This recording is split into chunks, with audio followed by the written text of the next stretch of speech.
Okay, let's unpack this. We have a serious stack of sources today that, well, they paint a very clear picture.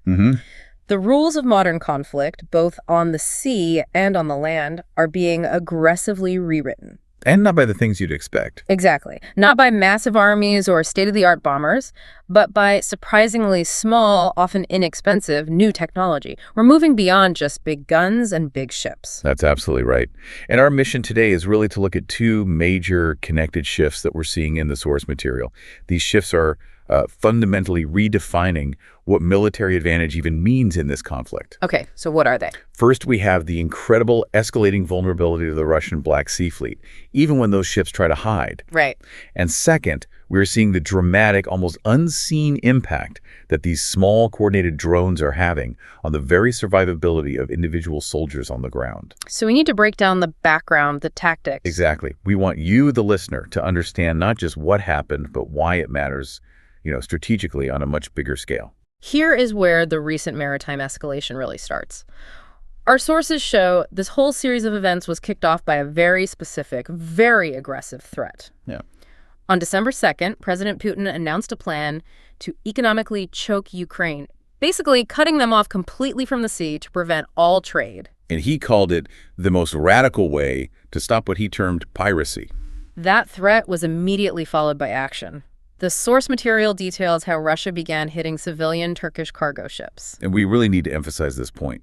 These were commercial vessels. Yeah. They were carrying ordinary goods. This wasn't about sinking warships or stopping military supplies. No, not at all. We're talking about 4 ships attacked in just 48 hours. 3 of them while they were sitting safely at Ukrainian ports. And one in the open sea. Right. And the cargo on the ship that was hit by a Russian drone was things like tomatoes, food. The intent was clearly economic pressure. Block their trade, block their revenue, hit the population. But what's fascinating here is that the Ukrainian response to this move was, as one source described it, instant, brutal, and historic. They didn't just defend the coastline. They didn't just go after another surface ship. No, they went for the heart of Russia's naval deterrent. They targeted a large Russian Kilo-class submarine. Which was deep inside Russian territory, sheltered at the supposedly secure Novorossiysk port. So, targeting a submarine inside a major Russian port, that's a huge jump operationally. It suggests a calculated escalation. It is. But what exactly did they use? What was the weapon that let them do this? And that right there is the key piece of information for understanding this new type of conflict. The weapon was one of their own homegrown inventions, the Sea Baby drone. The Sea Baby. To keep it simple for our audience, it's essentially an explosive, remotely operated surface vessel. It's a bomb controlled by a pilot with a joystick, operating either on or just below the water. And this is the first time these underwater versions had been used successfully against a sub. The first time they successfully attacked and critically damaged a Kilo-class submarine, yes. Okay, so for those who are less familiar with naval assets, why does losing a Kilo-class sub matter so much, beyond just the money? Well, it matters because of what it carries and what it does. That specific submarine carried 4 launchers for Kalib cruise missiles. And those are the same long-range missiles Russia uses to hit civilian infrastructure deep inside Ukraine. Precisely. The attack hit the stern, the very back of the submarine, where all the propulsion and steering equipment is. A critical hit. Hitting the stern is often enough to put a sub out of commission for good, regardless of whether the missile tubes themselves are damaged. It's an estimated $400 million loss. $400 million. And that loss isn't just financial. It severely limits Russia's ability to project power from below the waves. So what does this mean for their overall naval capability in the Black Sea right now? The strategic impact is devastating. Russia started the invasion with 4 Kilo-class submarines in the Black Sea. 4. They lost one back in September of 2023, which forced the entire fleet to flee from their main base in Crimea. Now, after this hit, the sources confirmed they're left with only 2. Only 2 left. And crucially, because these are complex vessels, they require constant maintenance, rotation. They can only really operate 1 submarine at any given time. So a single successful drone strike has basically cut the number of cruise missiles aimed at Ukrainian towns from the Black Sea in half. It has effectively neutralized 50% of their remaining strategic launch platforms. It's a direct, tangible consequence. Wow. Yeah. The balance of power has been severely shifted by technology that costs a tiny, tiny fraction of the vessel it destroyed. Let's transition now because this strike really highlights a deep Russian dilemma. The entire Black Sea fleet fled Crimea last year and moved to this Russian port, Novorossiysk, specifically to hide. They thought it was a secure sanctuary. And this attack proves there is now, as you said, truly nowhere left to run for their main naval assets. And you can see that panic, that realization, reflected in the surprisingly candid and, well, often frustrated reactions from Russian commentators. Oh, yeah, especially on social media channels like Telegram. They're openly wrestling with the fact that they have a navy that cannot protect its own ports. So when you look at those domestic sources, what kind of commentary was surfacing? We should be careful to just report what the sources are saying here. Absolutely. The reaction was extremely polarized. It just shows the strategic confusion. On one end, you have pure despair. Like what? We saw quotes like one source saying, "I want a drink. I don't have the strength to comment on this anymore." Just utter frustration that their high-value assets are constantly at risk. And on the other end? A kind of fatalistic resignation. Another commentator suggested, almost sarcastically, maybe Russia doesn't need a navy at all. The argument being? That since Russia is fundamentally a land power, they should just focus their resources on infantry. Forget the ships. That debate over the Navy brings up a critical economic point, which a lot of these commentators were focused on: the shadow fleet. Right, the shadow fleet. And for anyone listening, that refers to the network of aging, often poorly regulated tankers that are transporting sanctioned Russian oil around the world. It's their financial lifeline. Exactly. And many Russian domestic voices were loudly calling for the Black Sea Fleet to leave port and protect these critical oil tankers. But they were hiding.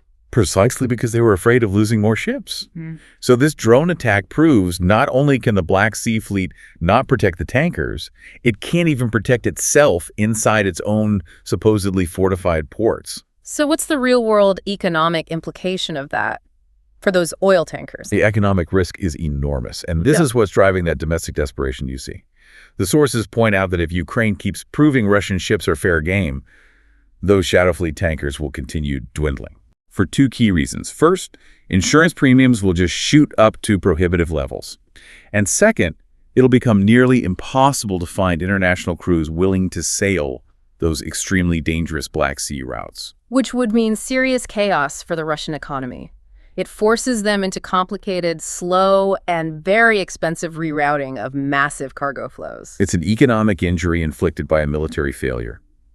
And this desperation, it even spurred some of the more extreme rhetoric we see. How extreme? Some Russian commentators suggested that if Ukraine keeps targeting Russian ships, Russia might need to respond with nuclear measures.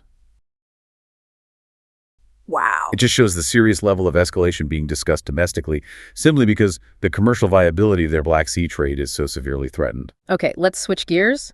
Let's transition now from the sea to the ground.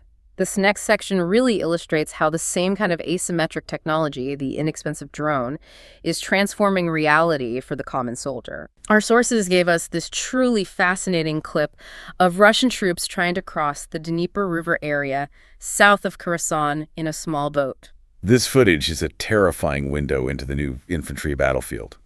What the former Navy SEAL who analyzed it highlighted was just the pure tactical futility these troops were facing. What was happening? The Russian soldiers were moving extremely fast. They were trying to use a jammer to block the drone signals, and in a truly desperate moment, they were shooting back at the incoming drones with 12-gauge shotguns, likely loaded with birdshot. Shooting tiny birdshot meant for small birds at a flying robot that's about to drop a bomb on your head. That just encapsulates the whole modern dilemma. It really does. It shows the futility of using conventional defense against this threat.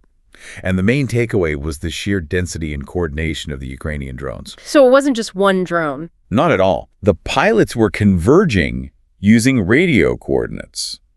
Multiple coordinated units attacking at once. The risk of being hit was so high that the sources conclude crossing waterways is now fundamentally unsafe. It's just not feasible without guaranteed losses. And we have some critical data points that really illustrate how fundamental this change is. One drone unit commander shared an absolutely staggering statistic from the source material. This is the one that really stands out. They are taking out 80% of Russian soldiers before they even get to the front lines. Let's just pause and think about that number. 80%. Historically, planners expect the highest casualty rates during direct engagement at the front line. Right. Losing 4 out of every 5 soldiers before they even fire a rifle is not just attrition. It's a structural breakdown of conventional military deployment. It means the war is being won, or at least strategically influenced, before the main battle even starts. And the medical perspective, which, often gives you the starkest reality, it tells the same story. What did it say? A medical director for one of the divisions in the East reported that 80% of the casualties he treats are from drones. Compared to only 20% from traditional threats, like artillery or rifle fire. Exactly. So if you connect those dots, the frontline losses and the medical data, we're truly confirming what some in the source material called the first war of the 21st century. A flying robot. The sources confirm the number one thing killing a soldier on the battlefield today is a flying robot. It's not the massive shell, the expert rifleman, or the tank anymore. It's the inexpensive, precise, and ubiquitous drone. Which is a dramatic inversion of the lethality hierarchy that nobody saw coming just a few years ago. Not at all. Okay, so let's look at the bigger picture and synthesize what this deep dive has revealed, tying together the sea and the land. I think we've seen 2 definitive insights emerge from this source material. First, on the sea, we have the ability of these small, inexpensive naval drones to inflict multi-million-dollar damage on state-of-the-art naval assets. Right, severely limiting the operational capacity of a major fleet. The Russian Black Sea Fleet has essentially been neutralized as an offensive sea power because it can't even ensure its own survival. And second, we see that same asymmetric technology has fundamentally changed the survivability of infantry on the ground. A soldier's biggest, most lethal threat is no longer the enemy across the trench line. It's the inexpensive aerial threat overhead. And this confirms that Russia's critical advantages, naval protection and just sheer numbers of massed infantry, are being dramatically countered by this advanced asymmetrical warfare. So conventional military power, which for decades has been history's measure of strength, is proving to be insufficient in this environment. Utterly insufficient. So here is our final provocative thought for you to consider, building on everything we've discussed. If key military assets, like a $400 million submarine and massed infantry reserves, can be destroyed or rendered useless by small, coordinated drone attacks, what highly visible traditional measure of military strength will be the next to become strategically obsolete? Be it an aircraft carrier, a main battle tank, or even a large immobile airbase. Something for you to mull over as we move into this new, smaller, and more lethal era of conflict. Indeed. Thank you for joining us for this deep dive. We hope this has given you a clear, concise breakdown of the rapidly changing battlefield and the consequences of this shift to asymmetric warfare. We'll see you next time.